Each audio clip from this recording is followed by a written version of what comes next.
नमस्कार मंडळी, कशा आहात सगळे? मजेत आहात ना? तर नवीन दिवसाची नवीन सुरुवात. कालचा ब्लॉग मी मिनी ब्लॉग नाही टाकला, कारण ह्याच्यासाठी की काल भाऊजींची तब्येत परत डाऊन झाली होती आणि एमर्जन्सीमध्ये आम्हाला परत नायर हॉस्पिटलला बोलवलेलं.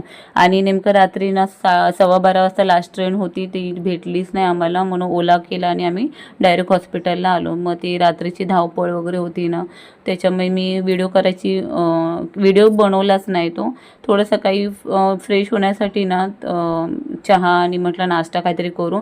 भाऊजींची ते 2 तरी माणसं पाहिजे होती, म्हणून ताईला वगैरे आम्ही वरतीच बसवलं आणि आम्ही खाली येऊन थोडंसं खाल्लं आणि चहा वगैरे प्यायलो, कारण चहाने ना वेगळीच एनर्जी येते. तर इथून परत हॉस्पिटलला हा ना OPDचा भाग आहे, म्हणून मी ह्यांना अमोलला बोलली मी आपण बाहेरच्या साईडने जाऊ, कारण भाऊजी ICUमध्ये आहेत. तर ते ना जुन्या बिल्डिंगमध्ये 7 माळ्याचे ना तिथे होते. तर आम्ही म्हटलं चला बाहेरून ना काहीतरी घेऊन जाऊ. आणि हे आहे मेन रोड आहे ना नायर हॉस्पिटलच्या बाजूचा, तर तिकडे आम्ही आता आलेलो आहोत. परत वरती गेलो, भाऊजींजवळ माणसं लागतातच कंटिन्यू म्हणून.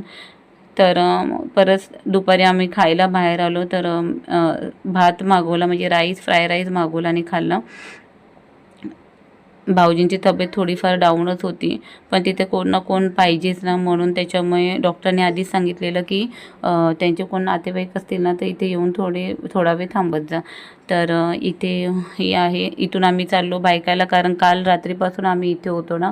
तर नेमकं अन्वीलाही थोडं बरं नव्हतं, अर्णवलाही बरं नव्हतं, म्हणून आम्ही ताईला सांगितलं आणि तिथून निघालो. पण निघायच्या आधी ना डॉक्टरांची भेट घेतो, डॉक्टरांना कंडिशन विचारतो भाऊजींची आणि मगच निघतो.